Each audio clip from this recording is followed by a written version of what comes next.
ሰላም እንዴት ናችሁልኝ? የምወዳችሁና የማከብራችሁ ውድ የቻናሌ ቤተሰቦች ሼር፣ ሰብስክራይብ፣ ላይክ እያደረጋችሁ አበረታቱኝ። እንግዲህ ዛሬ ደግሞ ሰው ሰበበኛ ነው።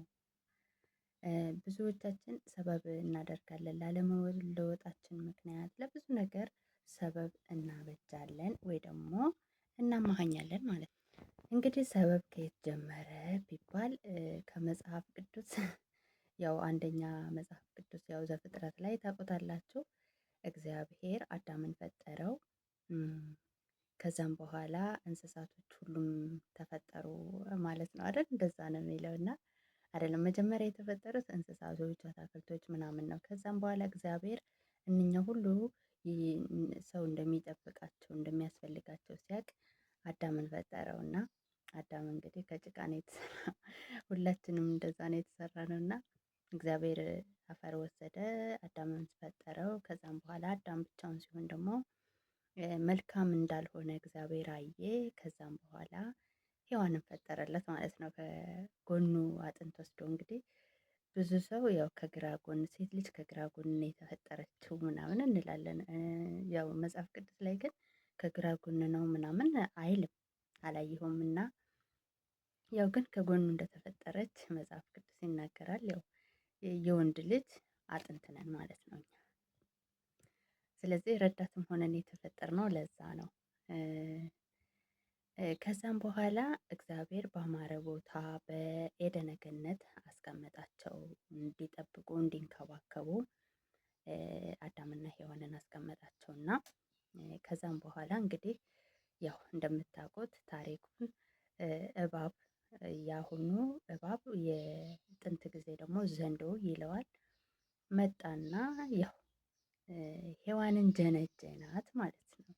ከዛም በኋላ እንዳትበሉ ከዚህ ፍሬ በበላችሁ ጊዜ ሞትን ትሞታላችሁ ብሎ ያው እግዚአብሔር አስጠንቅቋቸው ስለነበረ ያቺ ፍሬ ብቻ ናት እና ሰው በተፈጥሮ አትንኩ የተባልነውን ነገር መንካት እንወዳለን እና ከዛ ላይኗ ተጎመዠች። በእባቡም ምክንያት ቢሆን ላይኗ ተጎመዠች። ከዛም በኋላ ሄዳ ቀጠፈች፣ በላችው። ከዛም በኋላ ለባሏም አበላችው።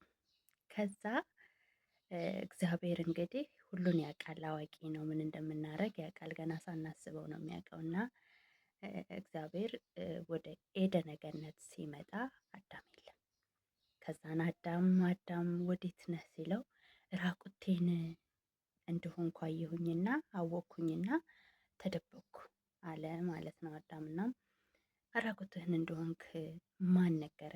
አትብላ ካልኩህ ፍሬ በላህ አለው እና አዳም አዎ አንተ የሰጠኸኝ ያቺ ሴት እንደ አሳሳተችኝ አለ ማለት ነው። እና ከዛም በኋላ እግዚአብሔር ሔዋንንም ሲጠይቃት አዎ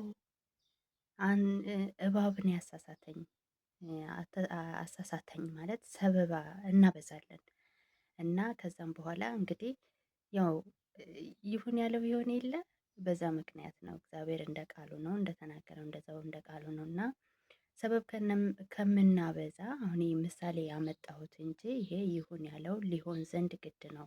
መጽሐፍ ቅዱስ በአንዱ በአዳም ምክንያት ሞት ወደ ዓለም ገባ፣ በአንዱ ደግሞ በክርስቶስ በኩል ሕይወት እንደሚመጣ አስቀድሞ ከጥንት ዘመን ስለሚያውቅ ነው። ይሄን ልነግራችሁ ሳይሆን እኛም በዚህ ጊዜ ሰበበኞች ነን። ሰው ሲፈልግ ሰበበኛ ሲፈልግ ደግሞ ታምረኛ መሆን ይችላል አለ ዳዊትና እውነት ነው። በአረብ ሀገር እንኳን ያለን ልጆች ብዙ ጊዜ ሰበብ እናበዛለን። ለምን ኃላፊነቱን አንወስድም? እርግጥ እኮ ነው እንጎዳለን፣ ግን የአንድ ጊዜው ጉዳታችን ለነገ ትምህርት አናደርገውም። ብዙ ስንሰበር ከወደቅን በኋላ ገንዘባችን ከጠፋ ከተበላ በኋላ በከሌ ምክንያት ነው እንደዚህ ሆኜ ነው ምናምን እንላለን። ግን ሰው የራሳችን አስተሳሰብ ብዙ ነገር ሊጎዳን ይችላል። የራሳችን ቆራጥ አለመሆን ብዙ ነገር ሊያሳጣን ይችላል። ሰው ሰበበኛ ነው ያልኩት ለዛ ነው፣ ከኔም ጨምሮ ወይ ደግሞ በባሌ ምክንያት በባለቤቴ ምክንያት ወይ ደግሞ በዚህ ምክንያት ገንዘቤ ጠፋ፣ እንዲህ ባዶ እጄን ቀረሁ። ብዙ ጊዜ የምናወራው ነገር ደግሞ የምንጎዳበት ነገር ነው። አረብ ሀገር ያለን ልጆች ብዙ ጊዜ በገንዘብ ምክንያት ነው የምንጎዳው። ዘመናችንን፣ ጊዜያችንን፣ በቃ ልጅነታችንን የከፈልነውን ዋጋ እንዳለ ለገንዘብ ያው ለደሞዝ አይደለም እሱ ደግሞ የሆነ ለፍተን ለፍተን እፎይ ሳይሆን የምንለው የባሰ መከራ ውስጥ ነው የምንገባው እና ኃላፊነቱን ላለመውሰድ ሰበብ እንፈጥራለን። ለምሳሌ አንድ ሰው አንድ ሴት አረብ ሀገር ስትመጣ ሁለት አመት ምንም ሳናክ ሀገር ልንወጣ እንችላለን። አካውንት መክፈት ማለት ቤተሰቦቻችንም የማመን ደረጃ ላይ ስለሆንን እንደዛ ልንመጣ እንችላለን። ከሁለት አመት በኋላ ግን እኔ አንድ ሰው ከሁለት አመት በኋላ ቀጥሎ በዚሁ ይቀጥልና ይስራ ብዬ አልልም። ሁለት አመት ቢያንስ እንሰራለን። ከዛም በኋላ ኢትዮጵያ ገብተን ገንዘባችን ምን ላይ እንዳለ ምን ላይ እንደዋለ ቤተሰቦቻችን ምን እንዳረጉልን ያጥፉት ይቀመጥ ምናምን አይተን መምጣት አለብን። በእናት ልታስገቡ ትችላላችሁ፣ በአባት በወንድም በጓደኛ ምናምን ልታስገቡ ትችላላችሁ። ግን ገንዘባችሁ ይኖር አይኖር አታውቁም። ለምን ኪስ ነው የሚታመነው። በዚህ ጊዜ ኪሳችሁን ታምኑታላችሁ። ከዛ በስተቀር ግን ማንም አይታመንም በገንዘብ በኩል ማለት ነው። እና ሁለት አመት ሰው ከሰራ ገብቶ አይቶ አስተካክሎ ከጠፋም የለም ይባላል። ከዛም በኋላ ለሚቀጥለው አመት ትዘጋጃላችሁ።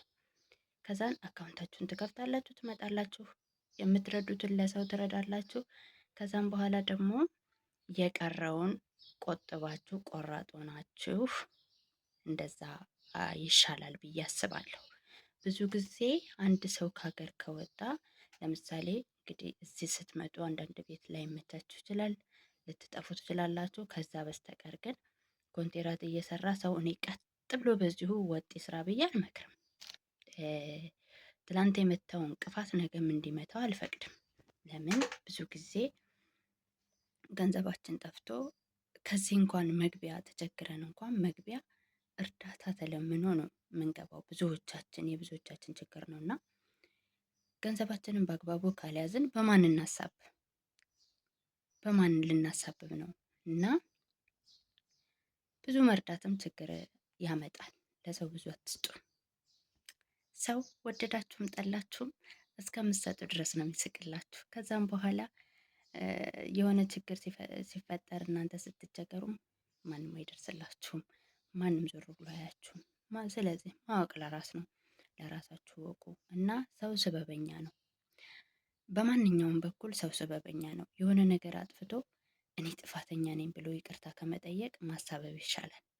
ማሳበብ ይበልጥበታልና ሰው ሲፈልግ ስበበኛ ሲፈልግ ታምረኛ ነው የሚባለው እውነት ነው። ታምር መስራትም እንችላለን። ዛሬ ከዜሮ አንድ ብለን መጀመር እንችላለን። ታምር ለመስራት ማለት ነው። ገንዘባችሁን መቆጠብ፣ ኦንላይን ላይ 100 ዕቃ አለማዘዝ የብዙዎቻችን ችግር ይሄ ነው። ሰው ሲፈልግ ሰበበኛ ሲፈልግ ደግሞ ታምረኛ ይሆናል።